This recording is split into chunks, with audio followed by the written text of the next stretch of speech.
raja yang baik di Yehuda, raja terakhir yang baik di Yehuda namanya Yosia. Ini adalah diangkat menjadi raja sejak umur 8 tahun. Masih anak-anak sekali dia angkat menjadi raja. Tapi apa yang terjadi? Tuhan pakai dia untuk memulihkan kerajaannya. Banyak penyembahan berhala dibakar, dihabisin. Dan dia dipakai Tuhan untuk pemulihan. Dan luar biasa sekali apa yang dikerjakan. Tapi di ujungnya ketika ada Firaun Neko, Raja Neko ini berperang di sungai Efrat. Dan Yosia keluar. Sebenarnya dia nggak berperang kepada Yosia. Tapi Yosia coba keluar menghadang dia. Sekalipun dia pakai menyamar, bukan seperti raja, tapi menyamar seperti biasa. Tapi karena Raja Neko ini disertain Tuhan, Raja Neko itu sudah mengirim sandi telik, mengirim utusan untuk ngomong bahwa saya ini nggak berperang melawan kamu, tapi saya berperang kepada Raja Asyur. Tapi si Yosia ini tetap ngotot. Kalau kita coba buka di 2 Tawarik pasal yang ketiga ayat 20. Kemudian pada semua itu setelah Yosia memperbaiki rumah Tuhan. Ini Yosia ini orang yang powerful. Orangnya dipakai untuk pemulihan, membangun rumah Tuhan, memulihkan keadaan kerajaan yang luar biasa, menjadi raja yang takut akan Tuhan, mengikuti nenek moyangnya Daud. Luar biasa nih raja. Ini raja yang hidupnya takut akan Tuhan. Benar-benar hidup takut akan Tuhan. Setelah Raja Yosia memperbaiki rumah Tuhan, majulah Neko Raja Mesir hendak berperang di Karkemis di tepi sungai Efrat. Yosia keluar menghadapinya. Padahal Neko ini tidak berperang pada Yosia, berperang pada Raja Asyur. Tapi karena mungkin melewatin batas wilayahnya, dia marah. Dan Raja Neko ini mengirim utusan ayat 21 kepada Yosia dengan pesan, apakah urusanmu dengan aku, Raja Yehuda? Saat ini aku tidak datang melawan engkau, tetapi melawan keluarga raja yang sedang kuperangin.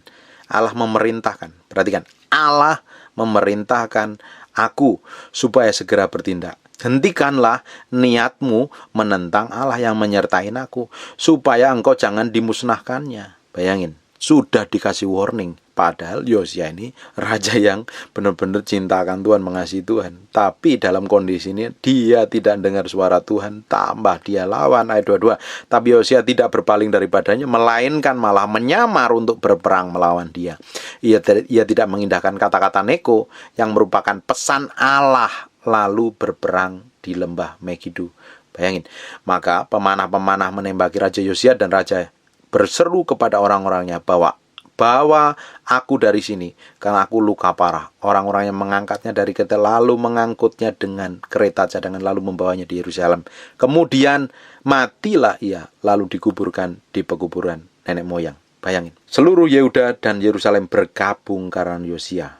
Bayangin Bapak Ibu, harusnya nih Yosia, raja yang takut akan Tuhan ini, dengerin suara Tuhan ngomong. Tapi karena dia dipimpin oleh amarahnya, dipimpin oleh emosinya, dia tidak tahu bahwa Raja Neko ini ternyata disuruh Tuhan, dan dia lawan. Ujungnya ya malapetaka yang datang. Kita belajar dari kejadian ini loh. Kita ini bisa jadi orang yang cinta Tuhan, mengasihi Tuhan, rajin ke gereja, tapi berani sekali menyerang orang lain. Apalagi yang diserang itu hamba Tuhan, apalagi yang diserang orang-orang percaya yang udah dipimpin Roh Kudus. Nanti bukan tambah berkat yang datang, malah petaka yang datang, malah kutuk yang datang. Makanya sikap hati kita itu harus benar di hadapan Tuhan. Jangan kita malah menjadi hakim buat sesama kita, atau kita menjadi polisi, kita menghakimi, kita menilai, kita mengutuk. Tidak punya hak kita. Bagian kita itu adalah menghidupin firman, melakukan firman. Jangan sampai kita itu menyerang, melukai orang-orang yang diurapin. Saya kasih tahu Bapak Ibu bahwa kita semuanya hari ini, tubuh kita yang sudah lahir baru ini ada menjadi bait Allah. Ketika ada bait Allah, Allah berdiam, kita adalah orang yang diurapin Tuhan. Dan kita jangan sampai melukai, menyakiti, ngomongin, apalagi membenci dengan orang-orang yang diurapin Tuhan. Sesama kita yang sudah mengalami kelahiran baru. Hati-hati, jangan sampai Allah malah mendatangkan murka. Bayangin ini Raja Yosia, ini raja yang diurapin Tuhan, raja untuk dipakai untuk memulihkan bangsanya, kerajaan Yehuda. Tapi apa yang terjadi? Karena kesalahan fatal, ujungnya semua visi Tuhan dalam dirinya mati, ya selesai. Kalau tubuhnya meninggal, berarti selesai. Kalau tubuh kita hari ini meninggal, ya visi Tuhan dalam diri kita selesai, mati, nggak bergerak lagi tubuh kita. Kecuali visi itu didelegasikan. Kalau nggak didelegasikan, it's finished, selesai. Makanya kita mesti tahu, selama masih kita diberikan kesempatan untuk hidup, selama Tuhan masih berikan nafas hidup, kita masih sehat, Tuhan belum selesai dengan hidup kita. Kita harus ngerti rencana Tuhan dengan tepat, mengalami ketepatan ilahi. Kalau Bapak Ibu hari ini bingung dengan hidupnya, nggak tahu visi dan tujuannya, bangun hubunganmu dengan Tuhan kembali. Pulihkan dahulu hubunganmu dengan Tuhan. Jangan sampai kita sekedar menjalankan hidup. Kalau kita ini hidup sekedar menjalankan hidup, kita itu nggak jauh beda dengan orang-orang yang di luar Tuhan. Hanya menjalankan hidup saja. Ada pepatah orang sebelah lebih bagus lagi, saya pernah baca itu. Kalau hidup sekedar hidup, kerbau pun juga hidup, monyet di hutan juga hidup. Tapi kita ini orang yang sudah mengalami kelahiran baru ini, hidup kita itu untuk Kristus, untuk menggenapi rencana Allah, mencapai visi Allah. Nah, visi yang Tuhan taruh dalam diri kita itu masing-masing berbeda. Dan kita mesti kenali Tuhan secara pribadi. Nanti Tuhan akan singkapkan tujuan hidupmu bersama Dia. Yang jelas, tujuan kita adalah menjadi serupa segambar dengan Kristus, dan kita dipakai menjadi berkat bagi kemuliaan namanya. Bapak Ibu, menjagai hati kita, tetap peka dengan suara Tuhan, tetap hidup dalam kebenaran, hidup dalam kesucian, hidup dalam keintiman dengan Tuhan. Supaya kita ngerti siapa yang kita hadapi ini, dari Tuhan atau dari setan. Jangan sampai kita ini ngomong serampangan, ngomong sembarangan. Yang kita hadapi adalah orang utusan Tuhan yang datang dari Tuhan. Karena seringkali kita dikontrol oleh hati kita sendiri, perasaan kita sendiri. Karena seringkali perasaan ini tidak sesuai dengan apa yang Tuhan mau. Makanya kita harus menjadi orang hati-hati. Jangan sampai menjadi orang yang ceroboh, orang yang sembrono. Jangan kita menjadi seperti Yosia. Kita belajar dari apa yang Yosia lakukan ini, kesalahan ini. Yosia banyak melakukan hal yang mulia dan baik, memulihkan kerajaannya untuk menjadi raja yang cinta akan Tuhan dan mengasihi Tuhan. Tapi kita belajar dari fatalnya keputusan yang diambil oleh Yosia. Kita mesti belajar dalam hal ini. Jangan sampai kita malah berurusan dengan Tuhan di belakangnya.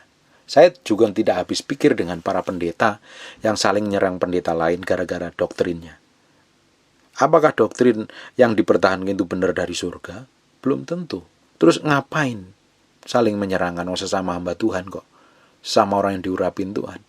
Jangan-jangan hanya untuk mencari sensasi, mencari popularitas, atau malah merasa benar karena merasa senior, merasa PhD, merasa sekolahnya paling tinggi, dan bisa menghakimi orang lain. Bapak Ibu, saudara-saudara yang terkasih dalam Kristus, kita dipanggil bukan untuk menjadi hakim sesama kita, bukan menjadi hakim saudara kita.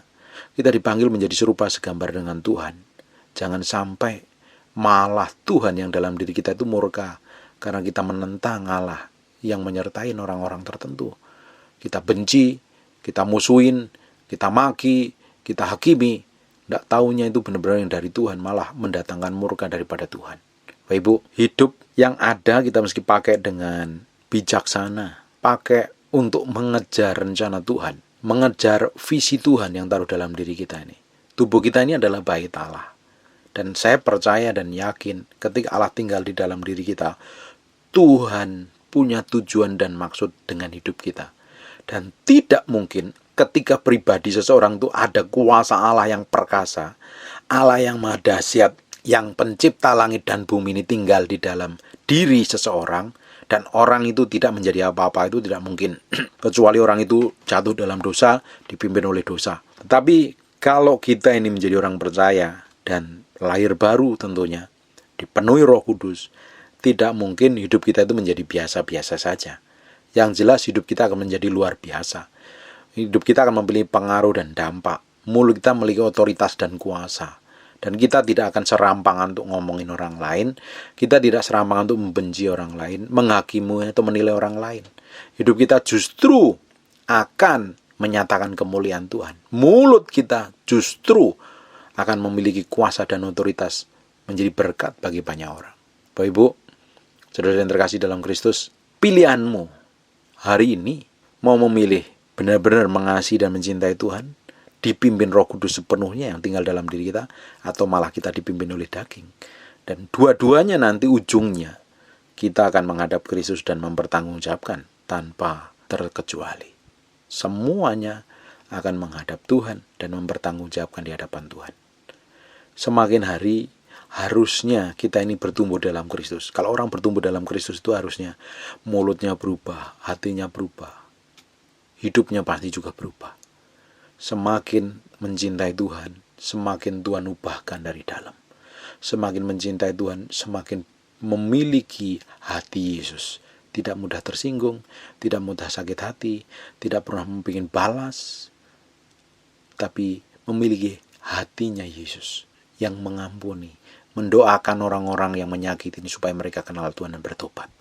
Secara daging tidak enak, tapi kita harus mengalaminya. Amin. Kita harus mengambil keputusan yang berbeda. Jangan malah melakukan hal fatal, hal konyol, dan ujungnya malah kita dimurkain Tuhan. Seperti Yosia mati, dan harusnya dia melihat umur panjang, menggenapi visi Tuhan, tapi dan finish meninggal. Kita harus berhikmat. Kita harus memiliki hikmat. Kita harus tahu bahwa suara Tuhan, firman Tuhan, pergaulan dengan Tuhan, itu akan menentukan kita, destinasi kita, menentukan masa depan kita seperti apa nantinya. Amin. Hidup harus berbeda. Hidupmu harus berbeda supaya nama Tuhan dipermuliakan atas hidupmu. Amin. God bless you.